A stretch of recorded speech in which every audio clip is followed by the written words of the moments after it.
अस्सलाम वालेकुम। ट्विटर और एलन मस्क। कल एलन मस्क ने ट्विटर परचेज़ कर दिया ऑफिशियली, और उसके बाद उसने आते सारी सीईओ को फायर कर दिया। इंडियन सीईओ था, फायर करने की क्या वजूहत थी, ये एलन मस्क और ट्विटर का क्या लोचा था, ये लोचा कैसे स्टार्ट हुआ, और जो कल हुआ ये एक अनहोनी है, अभी तक सीक्रेट है, लेकिन इसकी जो पीछे की स्टोरी है वो स्टोरी ज़रा मैं आपको बताता चलूँ। एलन मस्क ने ट्विटर क्यों लिया? ट्विटर के फॉलोअर्स उसके खुद के तो बहुत अच्छे थे, लेकिन इटसेल्फ ट्विटर को इतना रेवेन्यू मॉडल जनरेटिंग बिजनेस नहीं था। उसके ऊपर कोई इतने ज़्यादा अच्छे रेवेन्यूज़ नहीं है, उसका कोई यूज़र इतना ज़्यादा नहीं है। आप में से बहुत से लोग इस वक्त जो ये वीडियो देख रहे हैं वो शायद ट्विटर पे मौजूद ना हो। फिर भी एलन मस्क की जो अपनी फॉलोइंग थी वहाँ पर, अपने जो उसके फॉलोअर थे वो 84 मिलियन के करीब थे। 84 मिलियन का मतलब है कि 8 करोड़ लोग उसको फॉलो करते थे ट्विटर पर। और वो जब ट्विटर के ऊपर ट्वीट फेंकता था तो 500-600 मिलियन बंदा ट्वीट कर रहा है, शेयर कर रहा है, तो रीच बढ़ जाती थी। तो उसको अपनी उस प्रोफाइल से जो है वो जो रीच मिला करती थी वो आराम से 50 से 60 करोड़ लोगों की रीच मिला करती थी। पाकिस्तान की आबादी 22 करोड़ है, तो 4 गुना कर लें, इतनी रीच वो ले जाया करता था। इसका वो फ़ायदा उठाता था। डॉज कॉइन की उसने एक दिन ट्वीट किया कि हम इंटरेस्टेड हैं, सोच रहे हैं, डॉज कॉइन अच्छा है। बस उस दिन डॉज कॉइन हवाओं में चला गया। कुछ दिन बाद आया, नहीं नहीं वो तो हम वैसे ही हासिल कर रहे थे, शुगर लगा रहे थे, गपशप, इतना अच्छा भी नहीं है। 35% डॉज कॉइन गिर गया और लोगों की। और कुछ ऐसे बाद फिर आया जी वो टेल्सा सोच रही है बिटकॉइन में पेमेंट लेने का। बिटकॉइन गया ओ हवाओं पे। कुछ दिन बाद आया, नहीं नहीं नहीं नहीं यार, बिटकॉइन तो एनर्जी की वेस्टेज है, मुश्किल हो जाएगा टेल्सा के लिए। बिटकॉइन फिर नीचे। अमेरिकन हिस्ट्री में he is the only person जिसको बैन किया गया।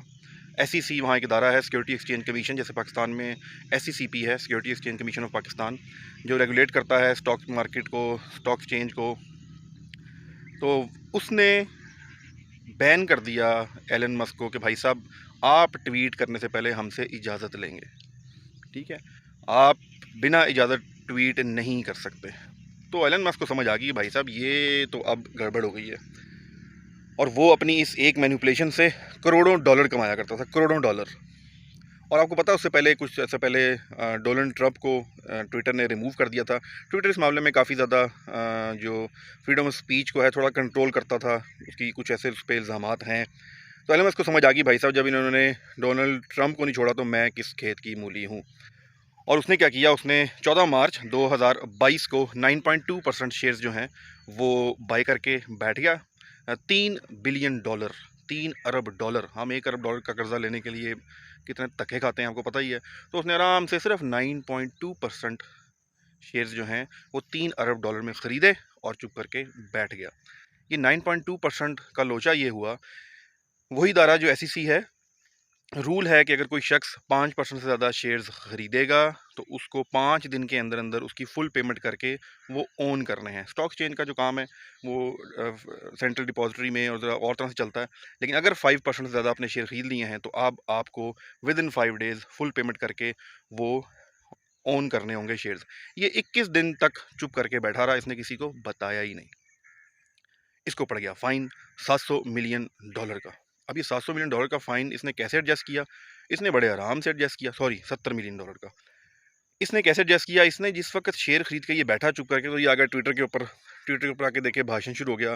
ट्विटर में ये होना चाहिए, ट्विटर में वो होना चाहिए, यार ये एडिट का बटन लगा दो, यार ट्विटर में ये मसले आते हैं, ट्विटर में फेक अकाउंट बहुत हैं। तो लोगों को समझ आई भाई ये एलन मस्कियाँ जो मार रहा है ना यहाँ पर, ये कोई ना कोई गेम डालेगा। एक मार्केट में हवा चली और लोगों को पता लगा कि भाई ट्विटर का चांस है कि एलन मस्क ट्विटर लेगा, और ये इस वक्त इस तरह ज़्यादा इंटरेस्ट इसलिए इसमें ले रहा है। तो शेयर प्राइस चली गई ऊपर। तो भाई साहब के जो 9.2% शेयर थे वो 770 का फ़ाइन हुआ था, 700 मिलियन डॉलर का बेनिफिट बना के बैठ गया। जब ये सब कुछ होने लगा तो ट्विटर के कान खड़े हुए, भाई साहब अब एलन पीछे है, अब क्या किया जाए।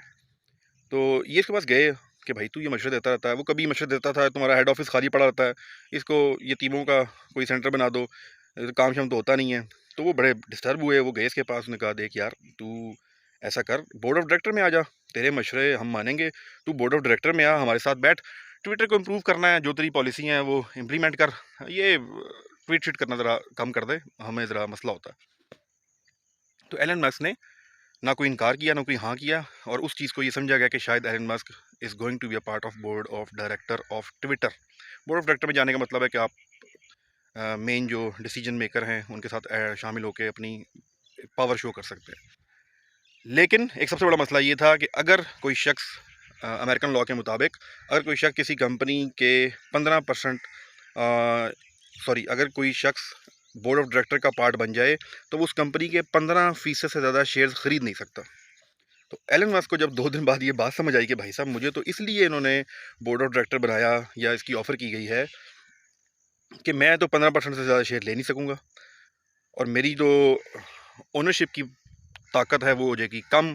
तो उसने बोर्ड ऑफ डायरेक्टर बनने से इनकार कर दिया और उसने कहा मैं तो ख़रीदूँगा पूरे का पूरा। और जब पूरे के पूरे ख़रीदने की बात आई तो दुनिया में एक वबाल आ गया। सऊदी प्रिंस ने बयान दिया, अमेरिकन गवर्नमेंट इटसेल्फ, कि नहीं भाई, एक इतना बड़ा सोशल मीडिया प्लेटफॉर्म वो हम किस तरह एक अकेले बंदे के प्राइवेट इसको होने दें। तो काफ़ी ज़्यादा मज़ामत आई, इंडिया की तरफ से बहुत बड़ी मज़ामत आई, क्योंकि इंडिया एक डेमोक्रेटिक कंट्री है, दुनिया की सबसे बड़ी डेमोक्रेसी इंडिया है। वहाँ पर फ्रीडम ऑफ स्पीच, और क्योंकि उनका CEO ट्विटर का इंडियन बैठा हुआ था, उसने भी इसमें बहुत अहम रोल प्ले किया और सींग अड़ा के रखे एलन मस्क के साथ। तो ये सारा प्रॉब्लम चल रहा था और अब देख रहे थे कि इसने क्या करना है क्या नहीं करना। और जो एक और हर्डल हुआ, क्योंकि कोई बंदा शेयर खरीद सकता है मार्केट से, आप उसको बैन नहीं कर सकते। तो उसने 9.2% खरीदे थे, वो फिर 9.2% खरीद लेगा। उसके लिए एक टर्म यूज़ होती है फाइनेंशियल मार्केट में, जिसको कहा जाता है पॉइजन पिल, जहर की गोली। वो जहर की गोली क्या होती है, या इस टर्म में मैं समझा देता हूँ। वो होता ये है कि 100% शेयर है, 9.2% एलन मस्क भाई साहब ले गए। तो बोर्ड ऑफ डायरेक्टर ने प्लान किया कि ठीक है, हम बोनस शेयर इशू करते हैं, हम शेयर को डबल कर देते हैं, 100 थे 200 कर देते हैं। इसके पास जो 9.2 था, अब वो 9.2 नहीं, वो 4.5 हो जाएगा, मतलब अराउंड। ये और खरीदेगा, हम और बोनस शेयर इशू कर देंगे। तो हम इसकी जो टोटल शेयर्स की जो इसका पार्ट है टोटल कंपनी के शेयर में, उसको हमेशा मिनिमाइज ही रखेंगे। अब ये इतनी बड़ी गेम प्लान था और ये पॉइजन पिल थी कि इसको एलन मस्क बाईपास नहीं कर सकता था। और पिछले 3-4 महीनों में दुनिया ये समझ के बैठ गई थी कि बस गया एलन मस्क, ट्विटर ने जो है वो मार्चा मार लिया है। लेकिन परसों जो है वो कैश डील हुई है, कैश डील, चेक पे नहीं, ड्राफ्ट पे नहीं, कैश के बक्से बल्कि ट्रॉले के ट्रॉले गए हैं और एलन मस्क जाके खड़े किए हैं, सौदा किया है, डील मारी है और कहा है भाई चल ट्विटर मेरा, और ट्विटर के CEO को उठा के बाहर फेंक दिया। अब ये कैसे हुआ है, ये भी इसके पीछे पूरी दुनिया लगी हुई है, मैं भी पढ़ रहा हूँ, मैं भी रिसर्च कर रहा हूँ, तजस्सुस है। तो अगर आपको ये वीडियो समझ आई है और ये पसंद आई, इसको शेयर करें, नीचे कमेंट्स करें, अपनी राय दें, और फिर मैं अगली वीडियो भी आपके लेके आता हूँ कि एलन मस्क ने कैसे ये मार्चा मारा है। Thank you so much.